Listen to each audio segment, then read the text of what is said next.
Ahli Parlimen Batu Kawan, Kasturi Rani patut mencadangkan agar peruntukan 40.5 juta ringgit untuk Jabatan Komunikasi Komuniti atau JKOM digunakan untuk mempromosikan secara besar-besaran talian kasih 15999 dan agensi pelindungan kanak-kanak serta NGO lain bagi mencegah peningkatan kes penderaan kanak-kanak di negara ini, terutama dalam wabak COVID-19 ketika ini. Apa yang disampaikan oleh ahli parlimen ini adalah berhubung dengan kes seorang kanak-kanak 7 tahun yang ditemui mati dalam tong air di rumahnya di Taman Kerubung Jaya dipercayai didera oleh ibu kandung dan bapa tirinya. Dan kita terus saja bersama dengan YB Kasturi yang bersedia di talian pada ketika ini.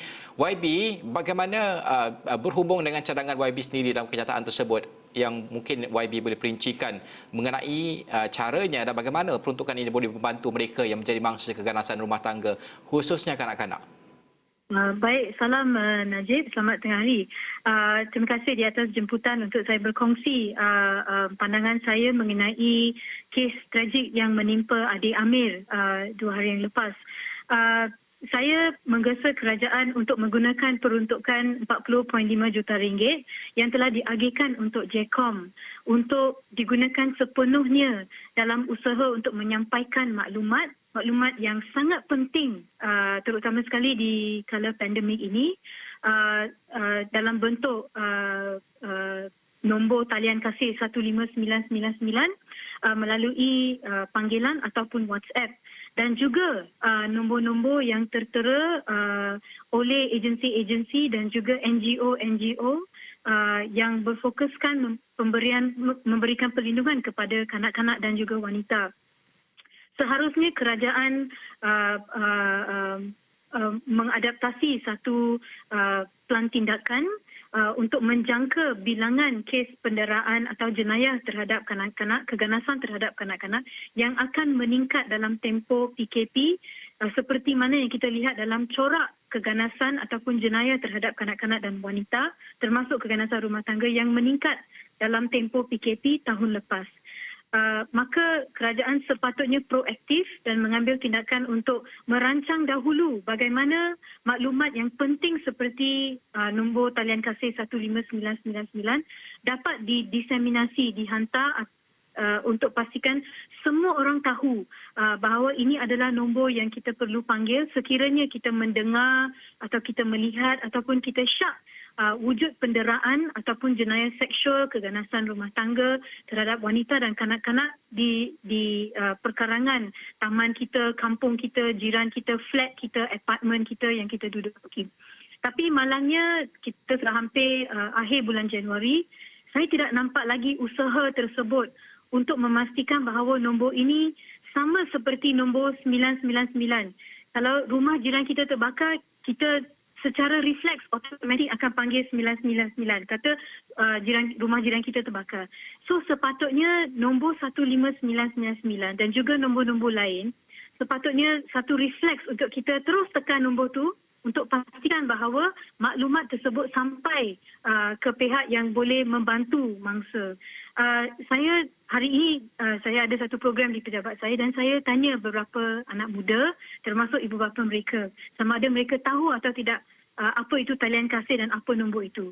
Kebanyakan daripada mereka tidak tahu dan ini di kawasan saya. Dan saya pasti ramai lagi rakyat Malaysia yang tidak tahu. Dan mungkin ini boleh digunakan sebagai satu platform untuk kerajaan mengimbas kembali, melihat kembali, mengkaji cara untuk menggunakan 40.5 juta ringgit ini yang diagihkan untuk JKOM untuk mereka menyampaikan maklumat daripada kerajaan kepada rakyat. Dan saya rasa kecewa kerana avenue ada, sumber yang ada, SMS MKN, media massa ada, media bercetak ada, semua boleh digunakan oleh kerajaan tetapi tidak. Mungkin kalau nombor ini ditera selalu, terutama sekali di hot peak, masa hot peak, sebab hari ini semua rakyat Malaysia dalam pukul 4 akan buka TV dan mereka akan lihat apa bilangan kes positif yang ada di Malaysia mengikut laporan daripada pengarah kesihatan DG kita. So masa itulah patut digunakan the best time, masa yang terbaik untuk kita share dan blast nombor talian kasih ini dalam semua bahasa. Bahasa Malaysia, bahasa Inggeris, Tamil dan Mandarin dan juga bahasa-bahasa yang digunakan oleh rakan-rakan kita di Sabah dan Sarawak. Okey, YB, terima kasih kerana berkongsikan cadangan yang baik untuk kita sama-sama dalam tempoh yang mencabar ini. Bukan sahaja individu itu yang melalui, tetapi juga jiran, tetangga, adik-beradik kalau mengetahui, anda juga perlu melaporkan perkara ini kerana penting, kerana ada kalanya psikologi individu yang terlibat dalam domestic abuse ataupun perkara-perkara ini, mereka tidak tahu mereka berada dalam keadaan tersebut. Penting untuk orang sekeliling membantu mereka. Okey. Masa PKP ini, mata dan telinga tiada lagi untuk memantau kanak-kanak. Umpamanya di sekolah, guru-guru ada. Umpamanya di rumah-rumah ibadat, di masjid, di surau, di gereja, di kuil dan tokong, ada ramai orang yang akan lihat. Di pusat tuition, di tempat mereka bermain dengan kawan-kawan, akan ada mata dan telinga dan yang lihat bahawa kanak-kanak ini murung atau ada perbezaan dalam perwatakannya. Jadi sekarang masa PKP, kita tiada mata dan telinga ini. Maka mata dan telinga haruslah masyarakat setempat. Seperti jiran di kampung, di taman, di flat. Cepat-cepat kita kena pastikan kita sampaikan maklumat itu. Betul atau tidak, biar pihak berkuasa ataupun pekerja-pekerja social worker daripada JKM, pihak polis datang melihat.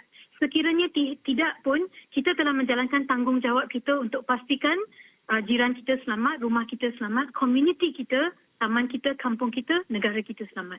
Okey, YB, terima kasih kerana berkongsikan perkara tersebut.